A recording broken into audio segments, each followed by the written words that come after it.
Bonjour, me voilà avec l'association de... L'Entre des Jeux, situé donc à Romorantin-Lanthenay, dans le département du Loir-et-Cher, plein centre.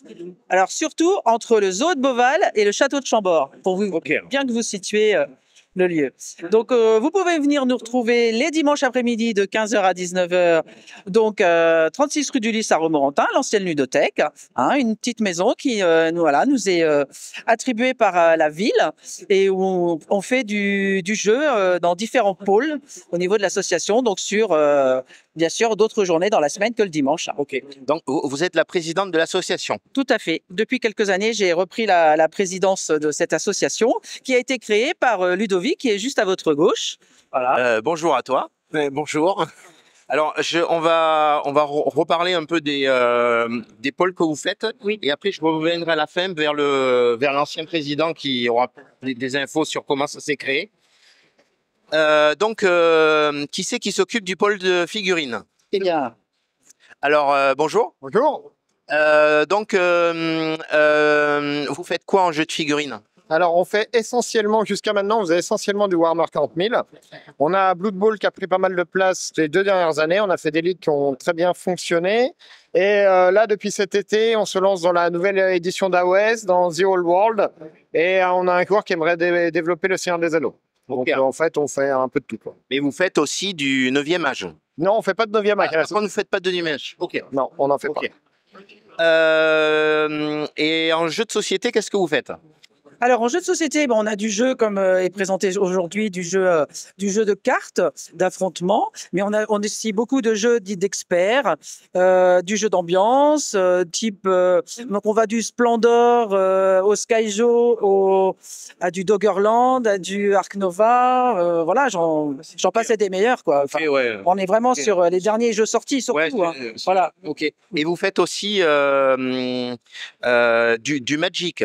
Alors oui, nous avons aussi un pôle Magic, donc qui est aussi est assez actif depuis quelque temps parce que en fait ils organisent aussi des tournois de leur côté. Donc cette année il y a eu le tournoi moderne, tournoi officiel. Un tournoi officiel assuré par la présence d'un arbitre et également soutenu par Magic the Gathering. Ok. Donc par Wizard. Et vous faites aussi du jeu de rôle? Il y a exactement aussi un pôle jeu de rôle. Donc après ils font ils ont leur propre scénario. Ils se retrouvent au niveau de l'association pour faire leur partie, quoi. Les univers, peut-être la question qui se pose, c'est peut-être sur les univers. En fait, on retrouve du Donjons et Dragons, on retrouve de l'Appel de Cthulhu, on va retrouver également du Polaris, on va retrouver également du Star Wars. Donc une grande partie des grands univers de jeux de rôle. Mais je crois plus récemment, j'ai vu du Vampire, j'ai vu Vampire la Mascarade et également zut, ça m'échappe, mais des univers un peu plus style pop, notamment un peu comme Indiana Jones ou ce genre de choses. Donc vous allez vraiment, c'est vraiment très ouvert et ça va jusque du jeune âge aux personnes les plus âgées. Donc il y a des découvertes qui sont faites de temps en temps en pot de jeu de rôle avec des plus jeunes. Ok. Alors je vais juste savoir, l'association est ouverte à partir de quel âge? Alors, l'adhérent, en fait, va commencer à régler sa cotisation à partir de 11 ans. Sinon, en fait, avant, l'enfant vient avec sa famille sans problème. On a des enfants de 5 ans, 6 ans qui viennent avec leurs parents et il y a du jeu familial et très vite, ils rentrent dans les jeux pour jouer avec des adultes. Hein, c'est un vrai partage. Ok. Je vois que vous faites beaucoup de choses, ça c'est bien. Et alors, vous organisez des festivals ou des tournois de temps en temps? Alors, on a un gros festival organisé tous les ans par l'association à Romorantin, du coup, sur un site dédié à la pyramide, sur un week-end entier. C'est tous les ans au mois de mars, et ça prend de l'ampleur chaque année.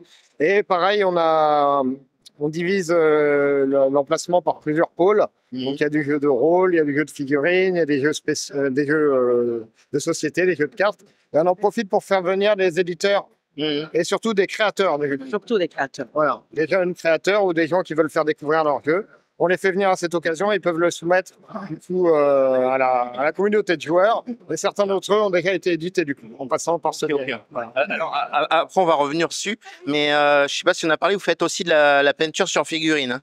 Oui, alors nous, le pôle figurine, tous les mois, on fait une après-midi où on se retrouve pour peindre. Apprendre aux nouveaux joueurs à peindre.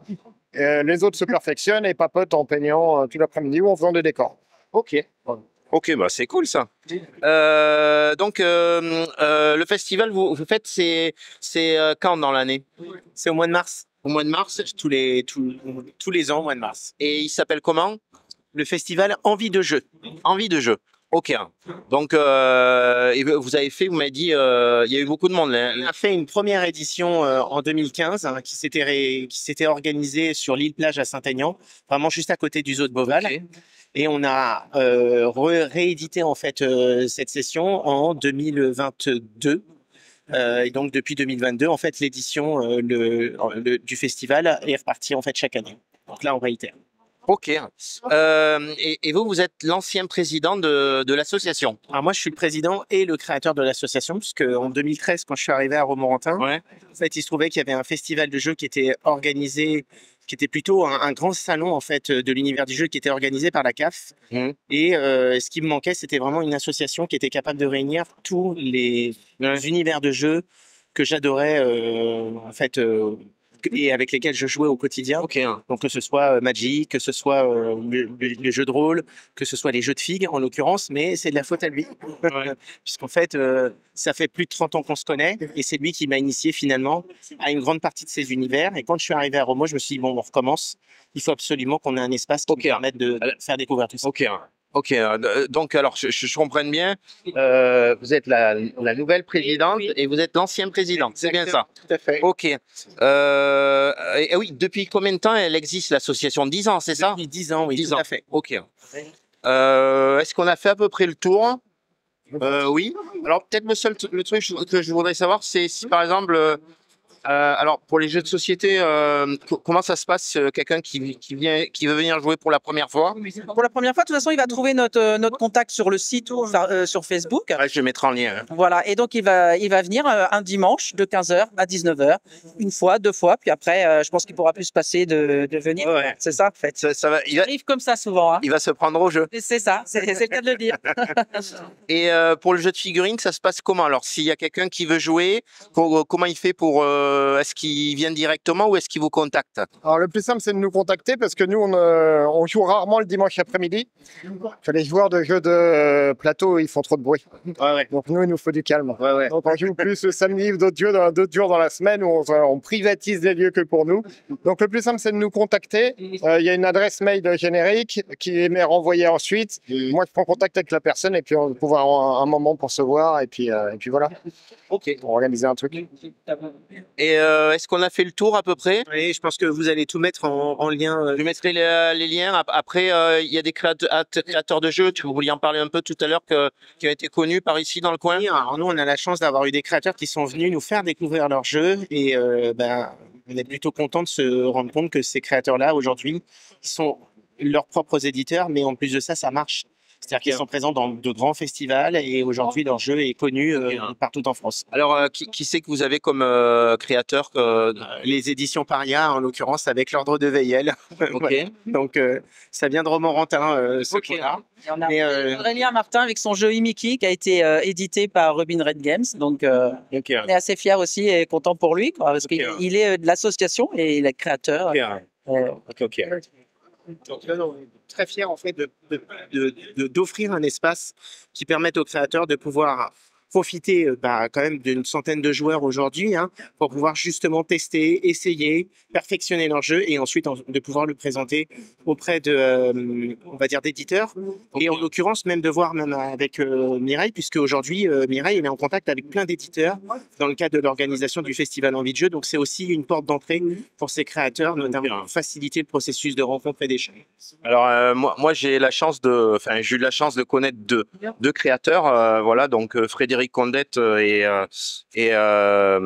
Occitay Game, j'aurais pu le dire aujourd'hui, qui ont fait le jeu Holomoc dernièrement et qui ont fait le jeu Kairis, un jeu de figurines fait de A à Z. Donc bon voilà, on s'échangera les contacts. Voilà. Avec plaisir, mais ils sont les bienvenus à notre festival le 15 mars l'année prochaine. Bon, mais merci beaucoup. Merci à vous. Et il y a une prochaine, peut-être pour une partie de jeu. Merci à vous. Un plaisir. Merci à vous.